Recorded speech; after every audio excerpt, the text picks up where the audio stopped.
Hello all. Welcome to Himalaya study corner.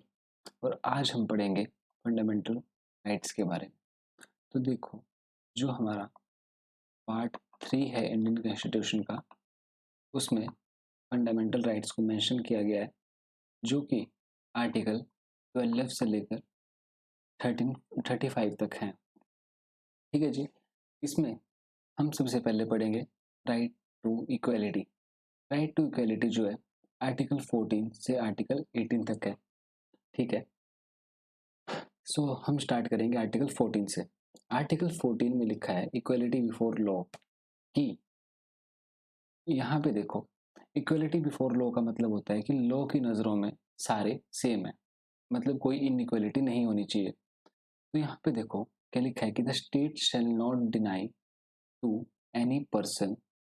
Any person का मतलब यहाँ पे ये है कि ऐसा नहीं है कि मतलब वो इंडियन सिटीजन नहीं होना चाहिए। ठीक है, वो कोई फॉरेनर भी हो सकता है। ठीक है, और इंडियन भी हो सकता है। एनी पर्सन है यहाँ पे।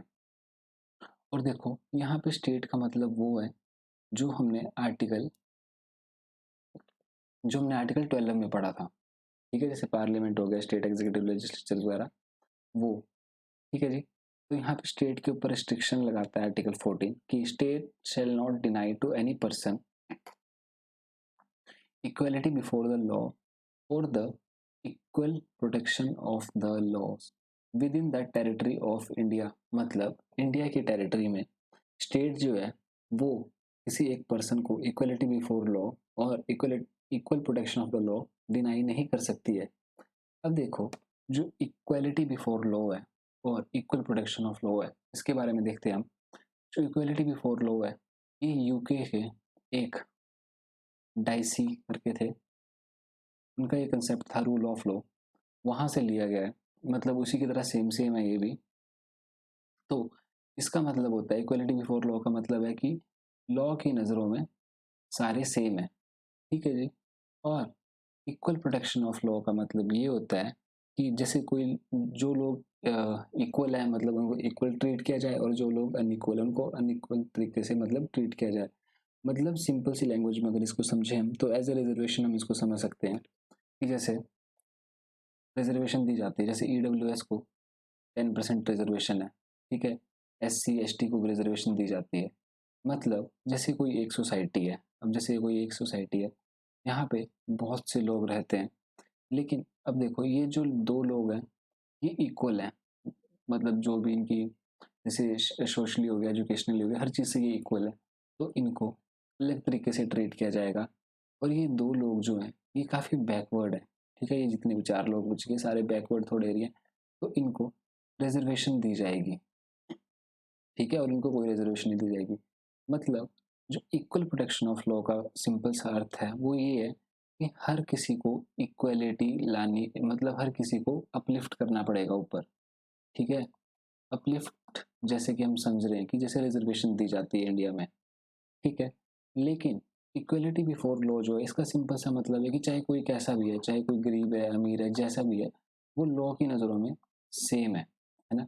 अब देखो ऐसा तो नहीं होता ना, जैसे कि कोई जैसे कोई कोर्ट केस चल रहा है, ठीक है जी, या कोई भी कुछ भी है, कैसा भी मतलब कोई एक गरीब है, अब लॉ उसको मतलब कोई कोई कानून वाले लोग हैं, जैसे कोई गवर्नमेंट ऑफिसर्स हैं, उसका कोई केस चल रहा है वहाँ पे, वो वहाँ पे ऐसा थोड़ी बोलेंगे कि आप गरीब हो तो आपके केस को माफ़ कर देते हैं, आपसे पैसे नहीं लेते हैं या कुछ भी है, क्योंकि कानून की नज़रों में, लॉ की नज़रों में तो सारे सेम है। तो इक्वलिटी बिफोर लॉ का मतलब ये होता है।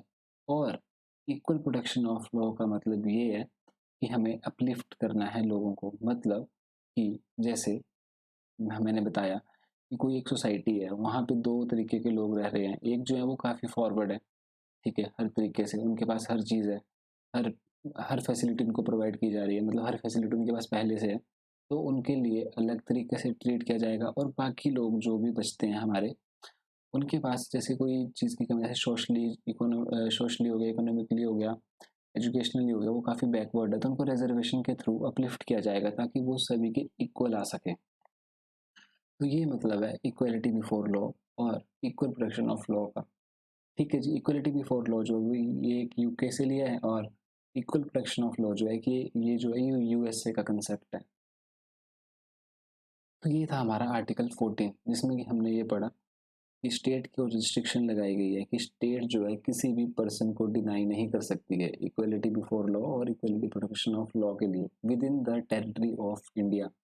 और यहाँ पे आपने ये चीज़ याद रखनी है, यहाँ पे एनी पर्सन कहा गया है। एनी पर्सन का मतलब है कि वो फॉरेनर भी हो सकता है, इंडियन भी हो सकता है, ठीक है जी।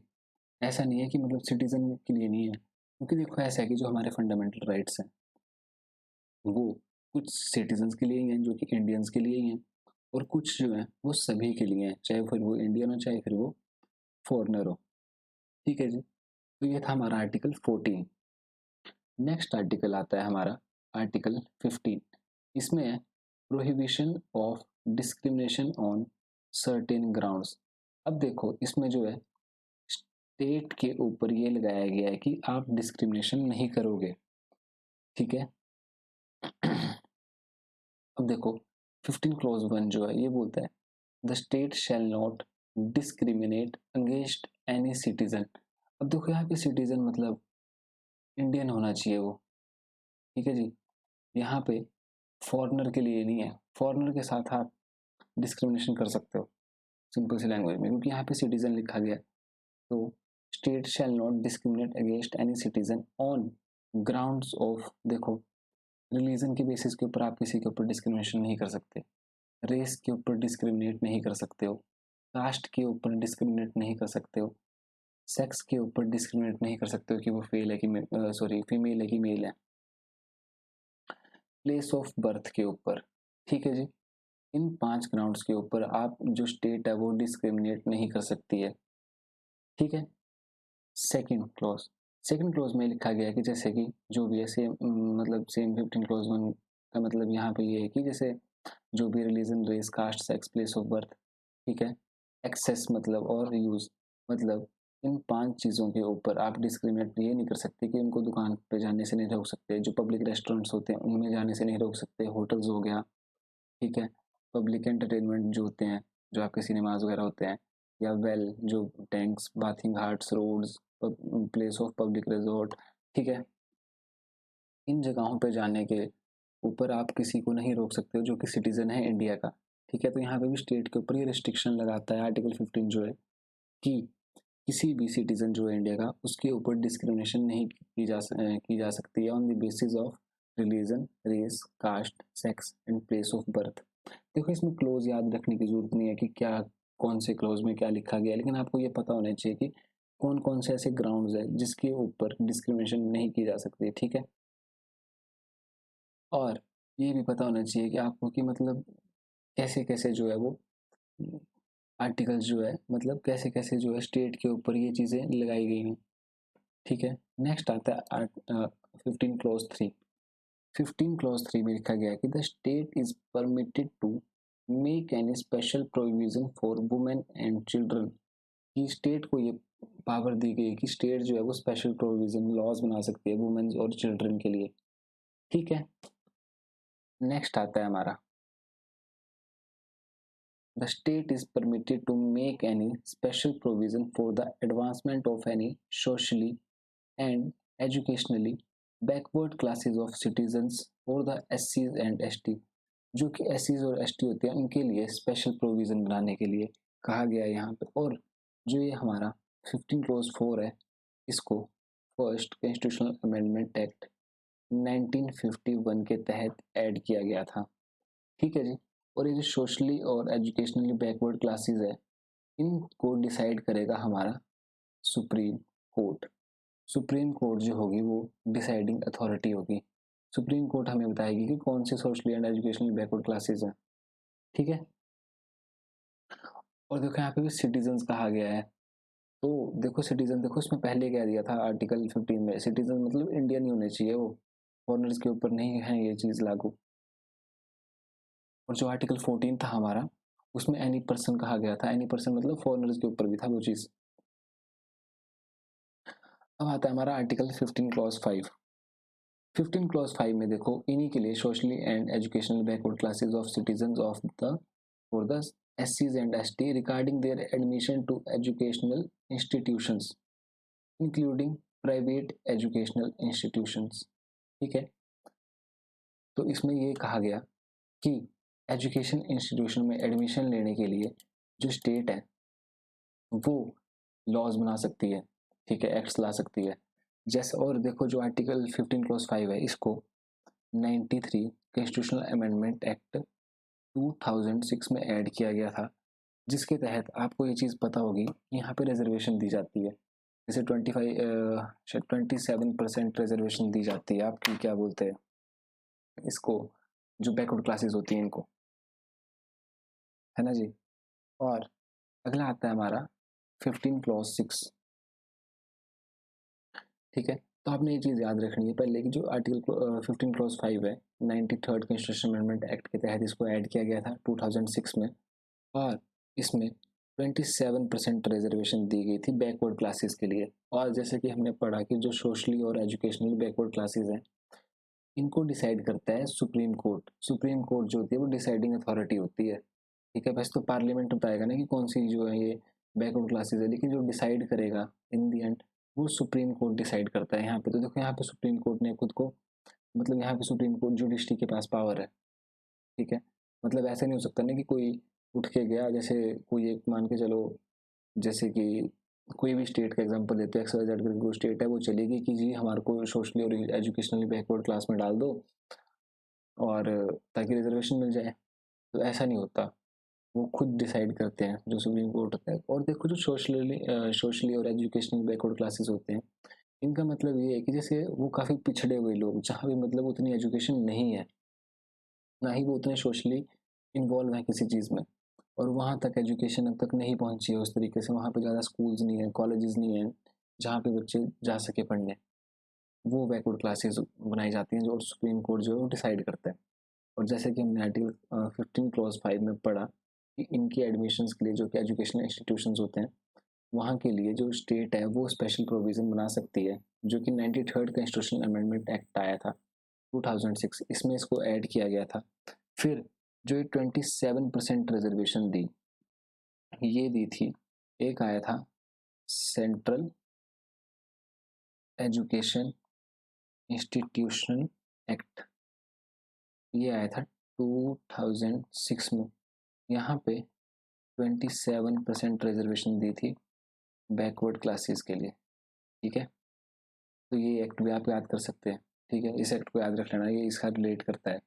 रिलेट क्या करता है, मतलब कि इसी एक्ट के बाद फिर मतलब ये जो क्लॉज एक्ट ऐड किया था 93rd कॉन्स्टिट्यूशन अमेंडमेंट एक्ट में, इसके बाद ये एक्ट आया था और 27% रिजर्वेशन दी थी फिर, ठीक है। इस एक्ट को आप लिख सकते हैं और इस एक्ट के आप डेट भी याद रख सकते हैं, मतलब ईयर याद रख सकते हैं, कितनी परसेंट दी गई थी वो चीज़ याद रख सकते हैं। लेकिन देखो यहाँ पे लिखा है except the minority educational institutions. Minority institutions वो होते हैं, अब देखो हमारे यहाँ पे क्या है कि हिंदू के अलावा, जो कि हिंदुज़म जो कॉलेजेस होते हैं उनके अलावा जितने भी रिलीजन्स हैं, ठीक है, उनके जो कॉलेजेस होते हैं वो सारे माइनॉरिटी में डाले गए हैं, ठीक है।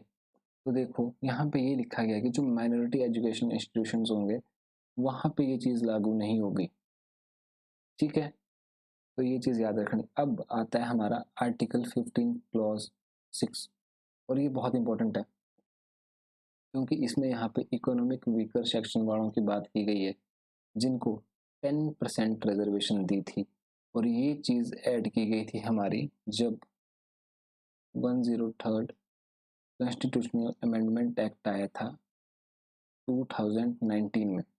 यहाँ पे इनको 10% रिजर्वेशन दी गई थी। तो ये था हमारा आर्टिकल 14 और 15, जो कि हमने आज ये दो पढ़े। हम इनको थोड़ा थोड़ा करके पढ़ेंगे क्योंकि अगर हम एक बारी में मतलब एक वीडियो में सारा कवर कर लेंगे तो वो एकदम से फिर वो चीज़ नहीं हो पाती है, और वीडियोस भी मतलब काफ़ी लेंथी हो जाती हैं और एकदम से सारी चीज़ें समझ नहीं आती हैं। तो इनको थोड़ा थोड़ा करके समझेंगे तो ये ज़्यादा जल्दी समझ आएंगी। अब देखो इनके ना क्लॉज याद करने की ज़रूरत नहीं है, क्योंकि देखो जैसे जब आर्टिकल 15 पढ़ते हैं ना तो इसमें सिर्फ इतना पता होना चाहिए कि कौन कौन से ऐसे ग्राउंड्स हैं जहाँ पे जो है ये चीज़ें डिस्क्रिमिनेशन नहीं होनी चाहिए।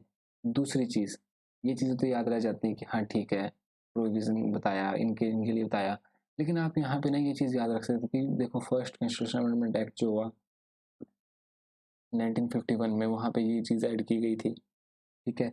फिर उसके बाद जो थी वो रिजर्वेशन जो दी गई 27%, वो 2006 में आया था एक्ट। और 2006 से फिर ये भी याद रह जाएगा कि 93rd कॉन्स्टिट्यूशनल अमेंडमेंट एक्ट हुआ था, और 2006 में उसके बाद ये चीज़ ऐड की गई थी। और उसके बाद जो EWS वाला है, ये चीज़ भी याद रखना, ठीक है जी। तो ये थे हमारे आर्टिकल 14 और 15।